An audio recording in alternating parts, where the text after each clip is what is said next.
All right, soldier, listen up. Your daily briefing has arrived. The subject, World War II. Your guide is me, Grandpa. From Korea to Germany. From Alaska to Puerto Rico.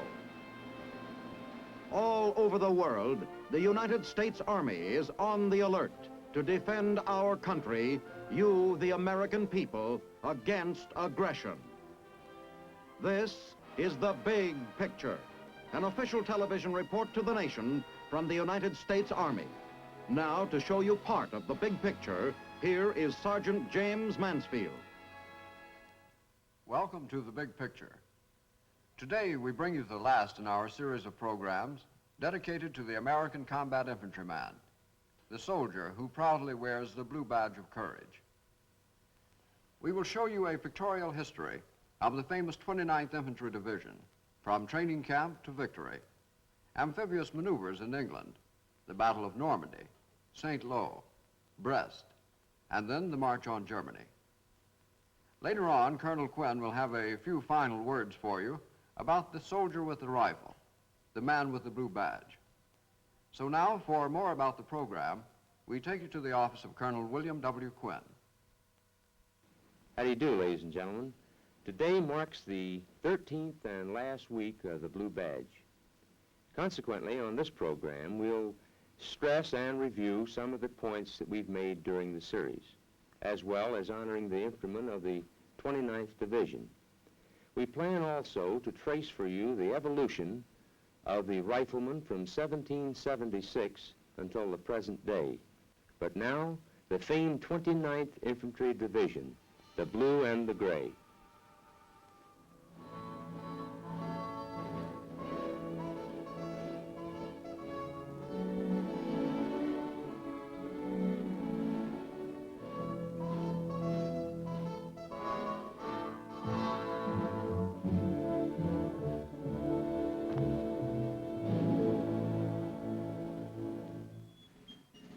We were born in the Revolutionary War, when the 29th was called the Colonial Militia. General George Washington was our first commander.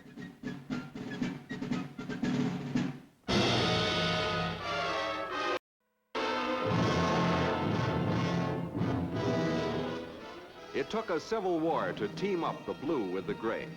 And after that, the North and South became one side, the United States.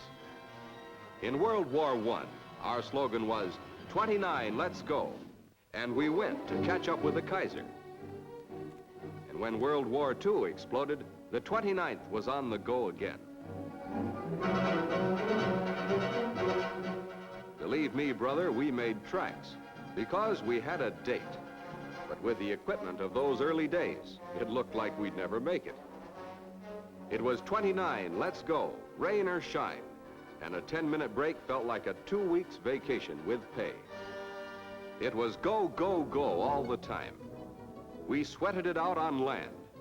And units of the 116th wet their pants on amphibious maneuvers in the cold of January 1942. Then we were ready. We were all set to go places.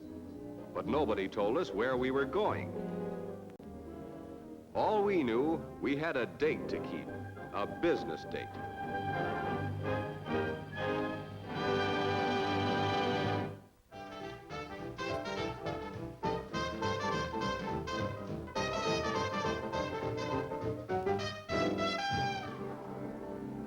Scotland greeted us with music and a heavy, cold fog. England looked better in the guidebooks they gave us. English fog and rain in the moors. But the training was strictly American style.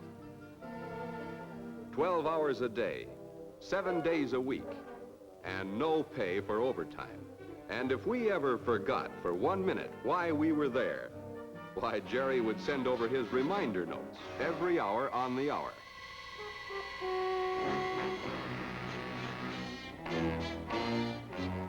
London, Coventry, Dover, the rich and the poor, the sick and the healthy, the weak and the strong, all receive the same pounding from the sky. We had our chance to see what happens to an apartment house when it meets up with a bomb. Then the top brass realized that all work and no play did Joe no good.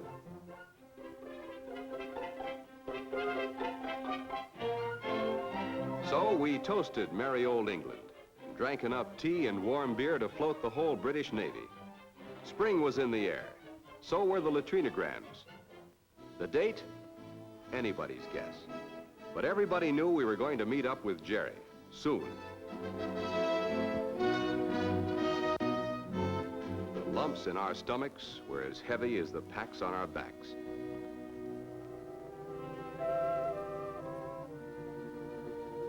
Eisenhower said, "The eyes of the world are upon you." But each guy inside felt mighty lonesome. We tried to follow each word in that final briefing, but somehow we knew when the going really got rough, each man would have to make his own decision.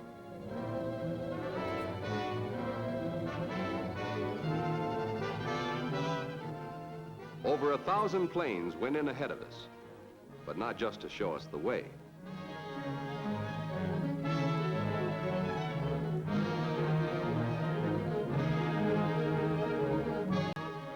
7,000 yards of steep cliffs and sandy beach. A little summer resort nobody ever heard of. Omaha Beach. June 6, 1944. Dawn. D-Day. The Navy laid down a barrage that was heard round the world.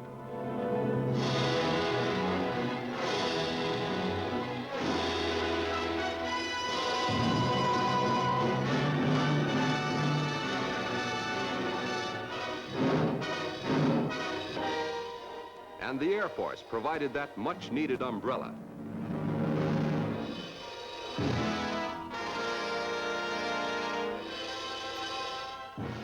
Even with this support, Jerry's steel pillboxes on the cliff sliced us in two like a butcher's knife.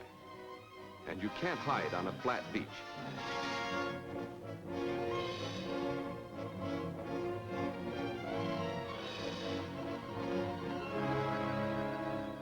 But we knew the whole world was watching us. We graduated from kindergarten that first morning. By the next morning, we had gone through college and got our master's degree by pushing back the so-called master race. It was 29, let's go. And we went.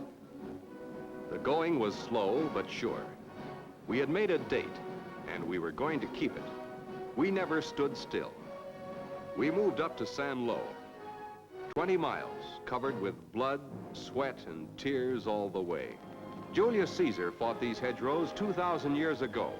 It was a picnic for him compared to what we took.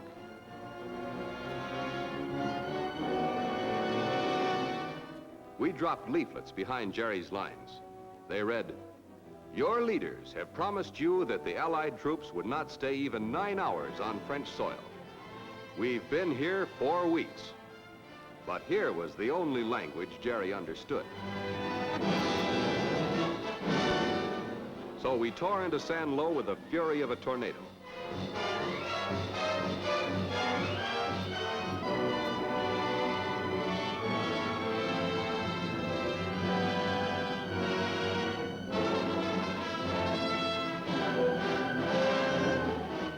Paid silent tribute to Major Tom Howe, famed major of San Lo, whose "See you in San Lo" became our battle cry in that fight.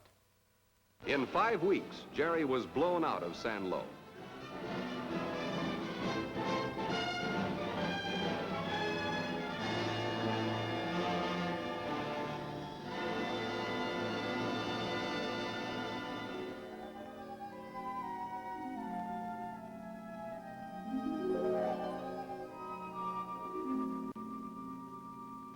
The road was cleared for Patton's Third Army drive on Paris. The last time I saw Paris. For many of us, there wasn't even a first time. We had to leave them behind in San Lo. The cost? 7,000 killed and wounded. The battle for Saint-Lô was the bloodiest in the history of the 29th. The boys we had to leave behind were praised by our division commander, General Charles Gerhardt. He didn't mention that we all had earned the Croix de Guerre from the French. The old men took time out for the luxuries of life. This was one time we didn't mind standing on line. Almost tasted as good as home cooking.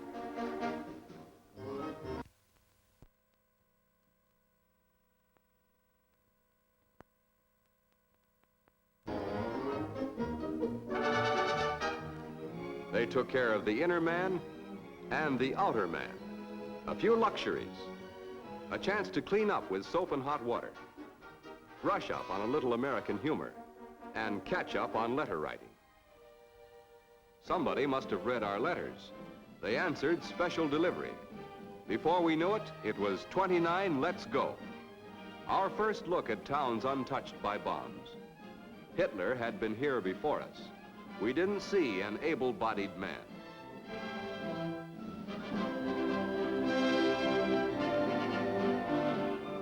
Our new date was with the port town of Brest. The wise boys were saying Jerry was on his last legs. It was only a question of days and he'd be tossing in the towel. They said.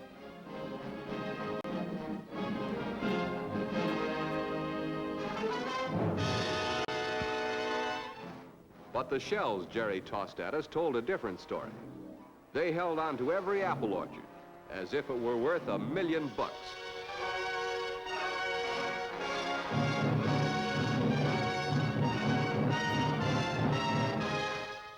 Then it was our turn.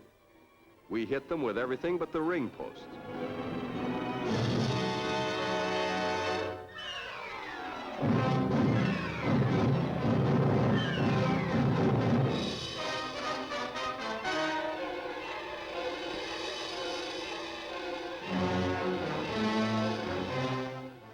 Not a single pound of Limburger cheese got into Brest in one piece.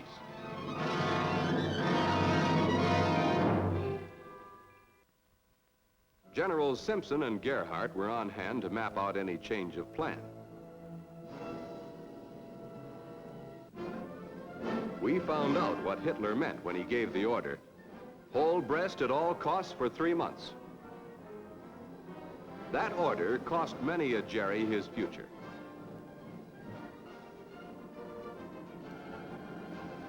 Our planes flooded them out of their holes with flame.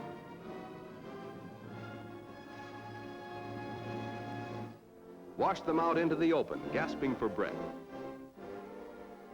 But the thousands of prisoners we took didn't pay for a single buddy we'd lost in the taking. The newspapers said we were mopping up, but Sherman had a better word for it.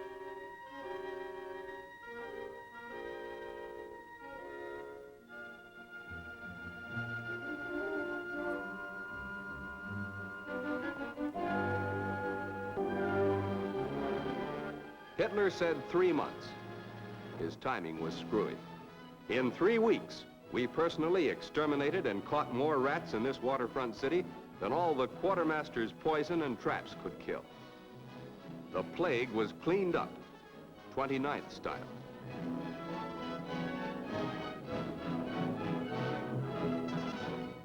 "13,000 little Hitlers having a lot of fun. Up came the 29th. And then there were none.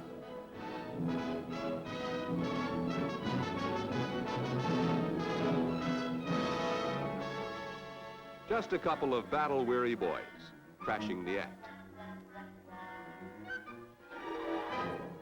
Nothing was left alive in that skeleton city on that warm September day. The port of Brest lay dead before our eyes.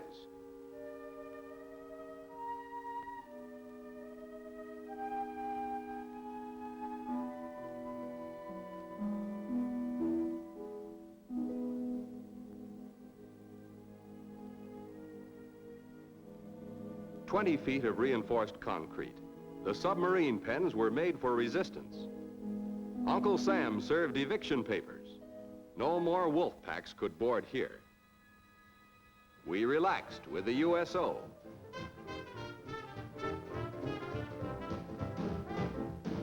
After a new lease on life, we moved 650 miles across France to another heavy date at the German border.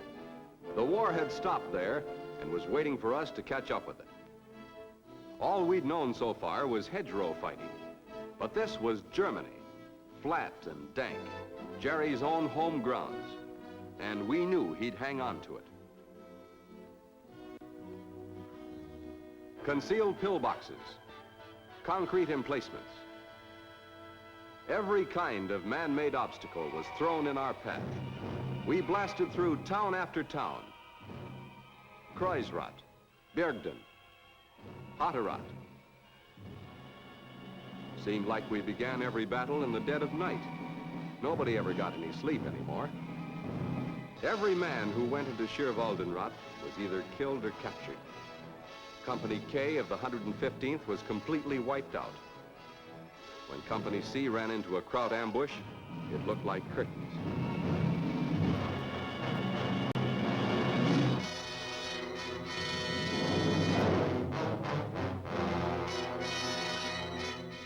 But Company B crashed the party just in time and forced Jerry to hand it over. When it was too early to hit the sack, we ambled down to the kitchen and watched them beat up the batter for tomorrow's pancakes. The Rhineland was waiting for a mopping up, and our Air Force were just the ones who could do a little accommodating.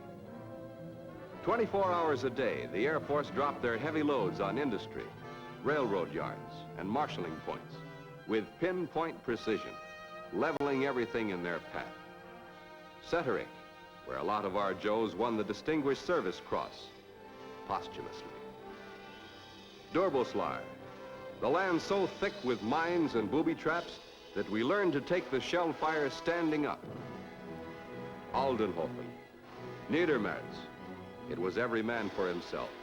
Every day a counterattack. We fired over 1,700 rounds of smoke in one day.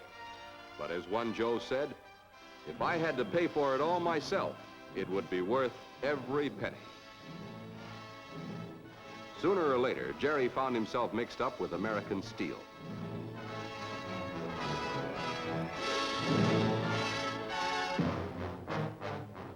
The heat was on. Each time he looked skyward, he was greeted with a burst of American calling cards. On December 9th, the west bank of the Rohr River was cleared. We holed in from December to February, staring at Jülich from the west bank of the Rohr River. While the First Army pressed closer to Jerry's 7 giant dams, we waited out the winter, anxious to finish this assignment. We had our own Christmas Eve. We heard the Jerry voices across the river. Funny, they were singing the same songs. Our guards were alert for enemy patrols day and night. Many an innocent rabbit caught it from our nervous Nellies. By February, the 9th Army had secured the last dam. But Jülich, 2,000 years old, which had known Julius Caesar, Bismarck, and the Kaiser, still lay across the river, untaken. Twice the brass made plans, and twice the river floods changed them. At last, we were ready to roll. We sweated out the command to cross.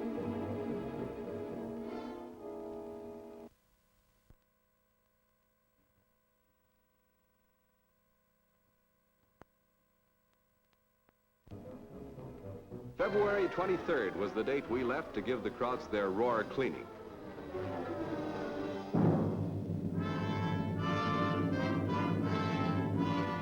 Our smoke screens blew back in our faces, so we gave them up and went for Jülich without cover. Our replacements became old men in the dawn of this new day. 30 seconds of combat is all it takes. The attached truck battalions got tired hauling ammunition and took positions in the gun crews. Those Negro troops earned themselves a letter of commendation that day. We even located the key to the city of Jülich and presented it to General Gerhardt.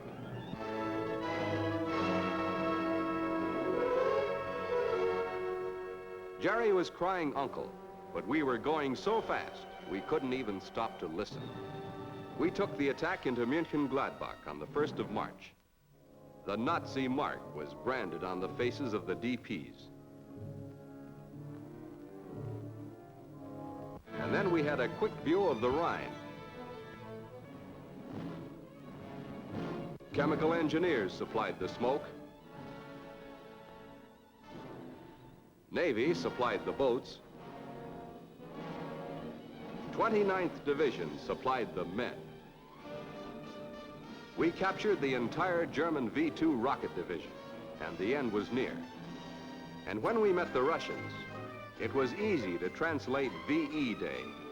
Victory is the same in any language.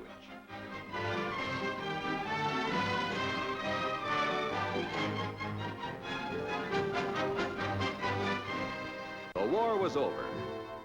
We packed up our medals and our victory. And we put aside our guns and took up prayer books in rooms still hung with Hitler's swastikas. The million and more men and women in our army are instruments of the nation's will for security and peace. Sustained by public confidence, they will succeed, true to the Army's proud traditions. They reflect the spirit of our nation, for your Army is a part of the people. It is composed of your sons, is a faithful implement of democracy.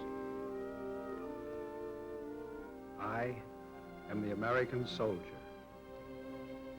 For the American people, my family, my fellows, my sons to come, I carry arms. Remember how I began? Born of explorers, colonists, hunters in deerskins, schooled in the wilderness, fighting for a continent. Remember Concord Bridge, 1775? Here it was, here at this bridge. I fired the shot heard round the world. Then I was the Minuteman, the embattled farmer, the son of liberty, raw militiaman, hardy continental. I was the hope of freedom on the frontier. I carried arms for the rights of man. Remember Valley Forge? I was the winter soldier, starving, marching, freezing, fighting, and praying at night, alone in the snow. Look at my battlefields: Bunker Hill, Ticonderoga, Niagara, Lake Champlain, Manhattan, Trenton and Monmouth,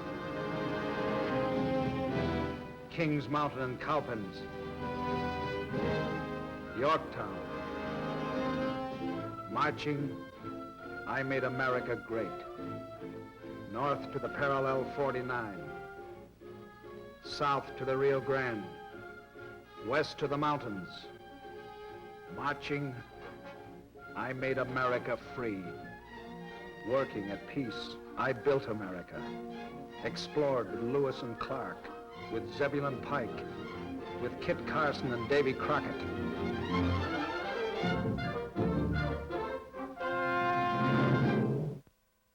(1860), 1865, I was the blue, I was the gray. Marching, I made America free. Marching, I gave America peace. Marching, I found the American spirit. I led the way. I called to America, follow me. Follow the American soldier. Follow the trail I blaze. I convoyed the wagon trains, moving west, fought the tribes with Custer, rode the Oregon Trail, patrolled the wild American continent. My lonely outposts grew. My camps became crossroads. My frontier forts took root. Rose from the prairies into cities. My infantry marching made paths. My cavalry riding made trails. Where cities rise, I made the hikes to lay the ties and drive the spikes, uniting my country with rails. I am the American soldier, pioneer, Samaritan, vanguard. Wherever I was needed, whenever I was called, I stood and delivered. I came through. I was America on the march.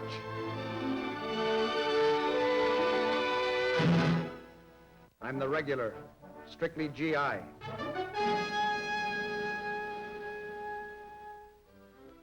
I'm the rookie, maid soldier. I'm up from the ranks.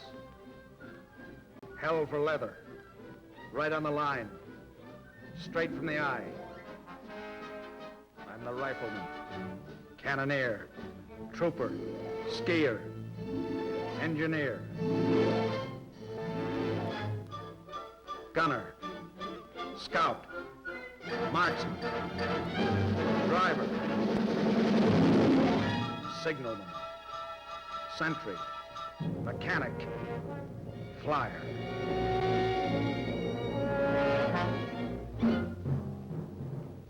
I'm the eyes of the cannon, the marching refrain, the brains of the tank, the nerves of the plane. I'm the heart of the shell, the courage of truth. I'm the Liberty Bell, I'm the song of our youth.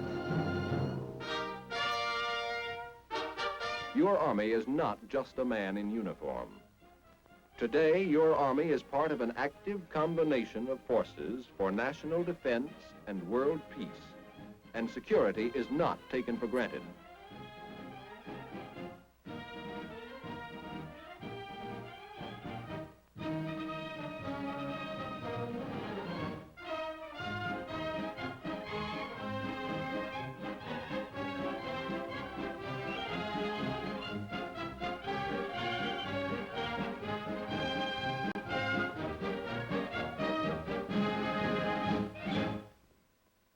So now, ladies and gentlemen, we bring to a